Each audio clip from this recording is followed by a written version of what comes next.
রাসূলুল্লাহ সাল্লাল্লাহু আলাইহি ওয়াসাল্লামের কাছে আল্লাহ তাআলা যে কোরআন নাজিল করেছেন, এই কোরআন যেটা লেটেস্ট ভার্সন অফ রেভিলেশনের সর্বশেষ ভার্সন, এটা আল্লাহ তাআলা বিষ্ণু ঈসা ইসলামের কাছে নানাভাবে নাজিল করতেন। কোরআন নাজিল হওয়ার অনেকগুলো পদ্ধতি ছিল, সবসময় একইভাবে কোরআন আসতো না।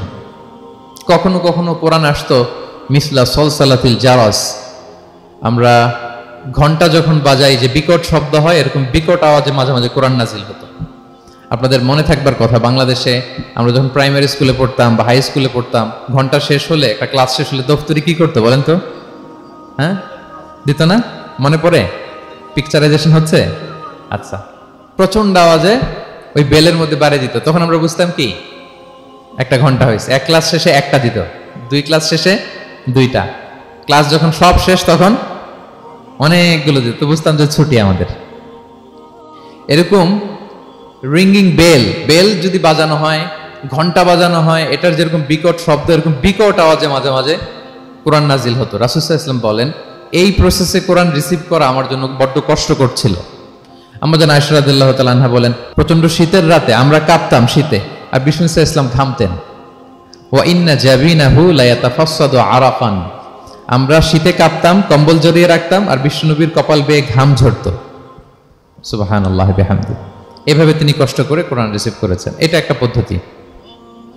আরেকটা পদ্ধতি হচ্ছে মিসলা দাবিয়া সাউতিন নাহাল, মৌমাছির ভন ভন শব্দের মতো কোরআন নাজিল হতো। যখন নাজিল হতো, রাসূল সাল্লাল্লাহু আলাইহি ওয়াসাল্লামের মুখের সামনে, চেহারার সামনে মৌমাছি ভন ভন করলে যেরকম সাউন্ড, এরকম একটা সাউন্ড হতো।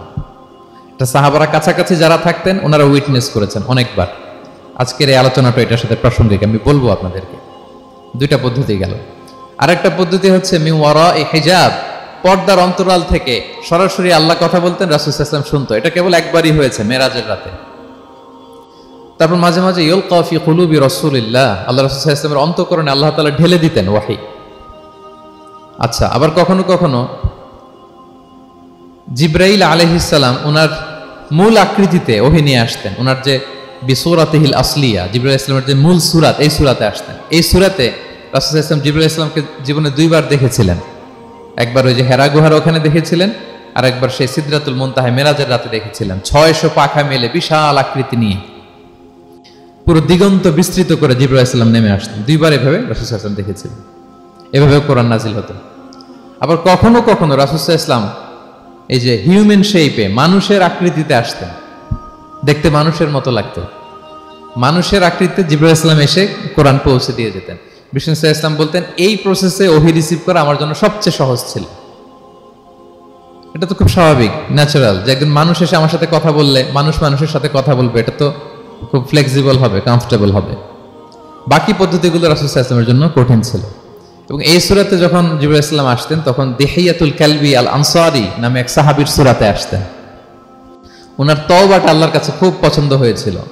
জাহিলি যুগে অনেক কন্যা সন্তানকে তিনি জীবিত প্রচিত করেছিলেন। পরে একবার এমন রিপেন্টেন্ট হলেন, অনুতপ্ত হলেন, অনুশোচনায় পড়ে আল্লাহর কাছে এমন কান্না করলেন, আর অনুশোচনার চোখের পানি আল্লাহ বড্ড পছন্দ করেন। অনুতপ্ত বান্দা যখন অনুতপ্ত হয়ে কাঁদে, তার চোখের পানি তার চোখ বেয়ে, নাক বেয়ে জমিনে ড্রপ করার আগে আল্লাহ বান্দাকে মাফ করে দেয়। তো আল্লাহর কাছে এত পছন্দ হয়েছিলেন, মানুষের সূরাতে আসলে ওনার সূরাতে এসে তিনি কোরআন দিয়ে যেতেন বিষ্ণু সাল্লাল্লাহু আলাইহি ওয়াসাল্লামকে। তো মুসনাদে আহমদ ইবনে হাম্বল একটা হাদিস এসছে, ওমর ফারুক রাদিয়াল্লাহু তাআলা আনহু এই হাদিসটা বর্ণনা করেন। তিনি বলেন যে আমরা একবার বিষ্ণু সাল্লাল্লাহু আলাইহি ওয়াসাল্লামের পাশে বসা, হঠাৎ সামি'না দাবিয়া সাউতিন নাহাল, মৌমাছির ভন ভন শব্দ শুনতে পেলাম, কিন্তু তাকিয়ে দেখি কোনো মৌমাছি নাই। তখন বুঝলাম যে রাসূল সাল্লাল্লাহু আলাইহি ওয়াসাল্লাম ওহী রিসিভ করছেন। কি রিসিভ করছেন? ওহী রিসিভ করছেন। ঠিকই রাসূল সাল্লাল্লাহু আলাইহি ওয়াসাল্লাম কিবলামুখী হলেন, ফাস্তাকবালাল কিবলা। অনেকক্ষণ তিনি চুপ করে গম্ভীর হয়ে বসে থাকলেন, ওহী রিসিভ করলেন। এরপর সাহাবাদের দিকে তাকিয়ে উনি হেসে দিলেন। হেসে বললেন, এইমাত্র সূরাতুল মুমিনুনের প্রথম 10টা আয়াত আমার উপর নাজিল হয়েছে, এবং এই 10টা আয়াতে মুমিনদের 7টা বিশেষ বৈশিষ্ট্যের কথা বলা হয়েছে। মান আকামাহুন্না দাখালাল জান্নাহ, যেই 7টা বৈশিষ্ট্য নিজের মধ্যে ধারণ করবে সে আল্লাহর জান্নাতের ওয়ারিস হয়ে যাবে। এবং এই আয়াতগুলো বলে আল্লাহ তাআলা সবশেষে এমনটাই বলেছেন যে উলাইকা হুমুল ওয়ারিসুন আল্লাযীনা ইয়ারিসুনাল ফিরদাউসা হুম ফিহা খালিদুন, যারা এই 7টা বৈশিষ্ট্য নিজের মধ্যে ধারণ করবে তারা জান্নাতুল ফিরদাউসের ওয়ারিস হয়ে যাবে, উত্তরাধিকার হয়ে যাবে।